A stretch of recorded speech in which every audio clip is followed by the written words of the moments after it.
La ville de Jérusalem avait différentes appellations dans le passé et même aujourd'hui. Connue par les musulmans comme Al-Quds, la ville est appelée Jérusalem dans le monde moderne et est appelée Baït al-Muqaddas en arabe. Elle était autrefois connue comme Eliya et comme Yerushalayim en hébreu. Aujourd'hui, elle représente une des régions sociopolitiques les plus critiques dans le monde. Faisons maintenant connaissance avec la ville de Jérusalem, qui a été gouvernée par l'Empire ottoman depuis 450 ans et est aujourd'hui un endroit où les membres de toutes les religions vivent ensemble. Jérusalem est à 62 km de la Méditerranée et à 38 km de la mer Morte. Il se situe dans une région rocheuse, en haute altitude.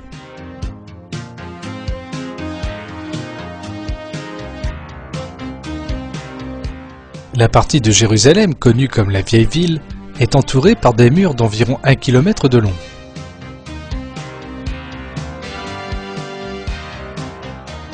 Il a 7 portes, dont 2 sont fermées, et il possède 3 grandes avenues.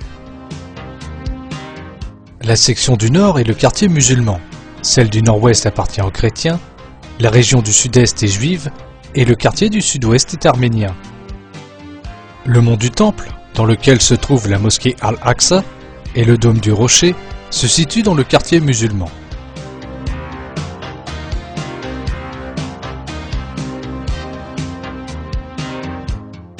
Le quartier chrétien, dans la partie nord-ouest, contient un grand nombre d'églises et de monastères appartenant aux congrégations chrétiennes. Avec ses nombreuses synagogues, églises et des bâtiments civils construits dans des styles variés, la cité ressemble littéralement à une mosaïque architecturale.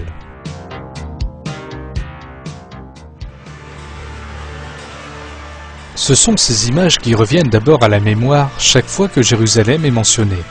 Cette colline sur laquelle se trouve la mosquée Al-Aqsa et la région sacrée du dôme du Rocher, et qui s'appelle le mont du Temple, tire son nom du temple construit par le prophète Salomon, que la paix soit sur lui. D'après les sources historiques, le temple de Salomon était érigé sur cette colline.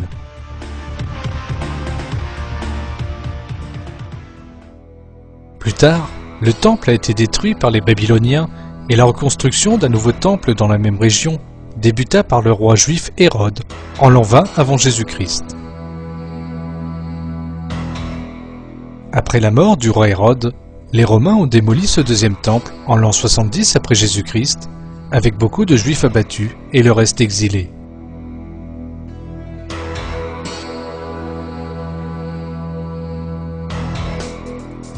Tout ce qui est resté du temple était un simple mur qui a été transformé en mur de lamentation par les Juifs pour commémorer cette destruction.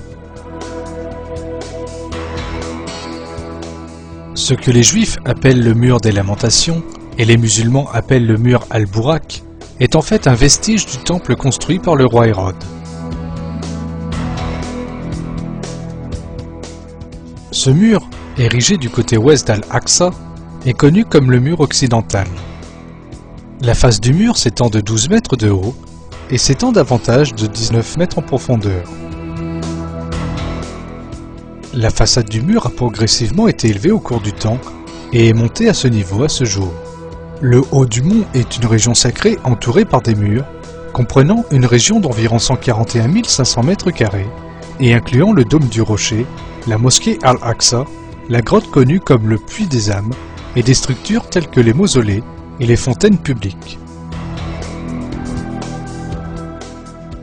Nous devons prendre conscience que ce territoire sacré n'est pas l'unique responsabilité de ses citoyens musulmans. Tous les musulmans dans le monde ont un devoir sacré de défendre Jérusalem et la mosquée Al-Aqsa.